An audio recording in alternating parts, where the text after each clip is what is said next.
Hey everybody, Michael Snyder, Pacific Northwest Weather Watch. Today is June 5th, and right now we're looking at the mid-level water vapor loop. First thing you might notice here is this cinnamon bun off the Oregon, California coastline. Its bark is definitely much worse than its bite, just kind of a product of the northwest flow there with some of the ridging out over the Pacific Ocean. And we're going to be playing a game with the ridge here over the next few days where it gets amplified as we go through the weekend. Then eventually a trough is going to try to swing through. And you got some interesting weather starting to show up in the extended forecast as we go through the mid portion of June. So we'll take a look at that here in a moment. But first things first, I just wanted to kind of show you. You can see the ridge out here across the Pacific Ocean, the Hawaiian Islands to the bottom left of this image, Pacific Northwest to the top right. And you can see, again, this is what the mid-level water vapor loop is picking up. It doesn't bring much in the way of sensible weather, but they can bring some increased activity down into California and stuff, but really not much of an impact here across the Pacific Northwest. And then you can see the next trough that's digging out over the Gulf of Alaska. And that's what's going to be amplifying this ridge as we go through the week. You can kind of see the ridge axis right there along the west coast of North America. It's going to allow us to warm up a bit, but then we got some changes coming, it looks like, here as we go through, again, the mid portion of June. Looking across the Pacific Ocean, there's the Hawaiian Islands, kind of center. Pacific Northwest is to the right of this image. Japan all the way to the left. We're looking at about 39,000 feet, 200 millibars up in the atmosphere. And you can see the ridging here out over the Pacific Ocean that's going to bring us our warmer weather. And you can see it's going to be in charge here as we go on into. This is Saturday morning about right there. And again, you can see the ridge is going to be in place along much of the west coast of North America. But then we start to switch things up and you see the next trough coming. So this trough, it works in multiple ways. It helps with this next, the downstream ridging here. It's going to be across the Pacific Northwest. But then you can see it starts to pivot towards the Pacific Northwest as we go on in through next week. So that's the last night's European model run. There's the trough. More on that here in a moment.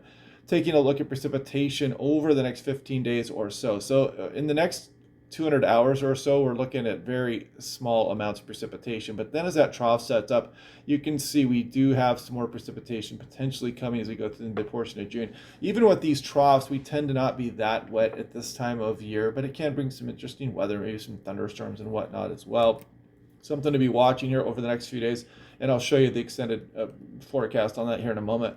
But as we go through this weekend, you can see this is a one-day 2-meter temperature anomaly. Some areas are going to be 20 degrees or more above normal here, and nice warm temperatures here across the Pacific Northwest. You can clearly see all the way up into central BC, Washington, Oregon, Idaho, western Montana as well. And then we scroll off towards the end of the forecast, and you can kind of see things starting to wane here as we go through hour 144 or so. This is last night's European ensemble run.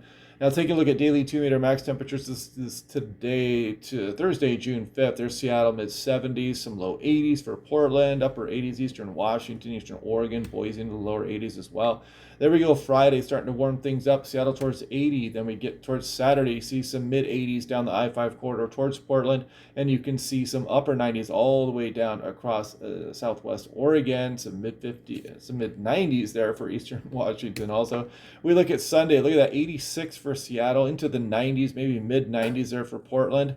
And eastern Washington touching 100 degrees in the Tri-Cities. There's Monday again over 100 degrees for some portions of eastern Washington. Very warm again for much of the Puget Sound region, down through the valleys into western Oregon. Then we go Tuesday, and you see the cool down really happen at Cascades east or west. And you can really see that in place, but still a fairly warm day still for the Willamette Valley, just into the lower 80s. And then Wednesday we cool down even a bit more, and you can see the temperatures start to wane as that trough would definitely suppress our temperatures here and keep some of the clouds around the region as we start to head off in towards the mid portion of June. So if you like this warm weather, you're going to enjoy this weekend and on in towards early next week.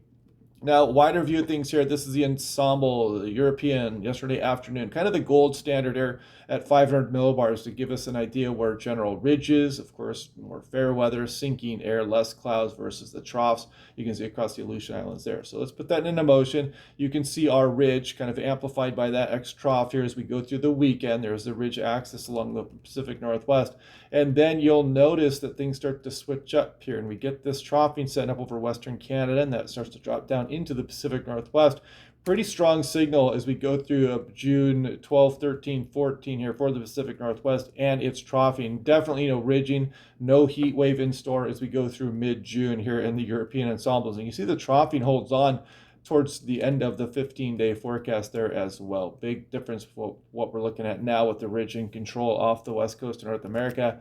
And yeah, so I'll show you a little bit of what I was doing yesterday. We were kind of enjoying the thunderstorm out there and yeah, getting out in the rain and whatnot. So there weren't many cloud to ground strikes with this activity coming across last night. Most of the lightning was in the cloud above us here. But yeah, had some fun out there yesterday, and today looks like actually a much more active day. There are tornado potential here all the way from Colorado across Oklahoma Panhandle, Mexico, and portions of western Texas.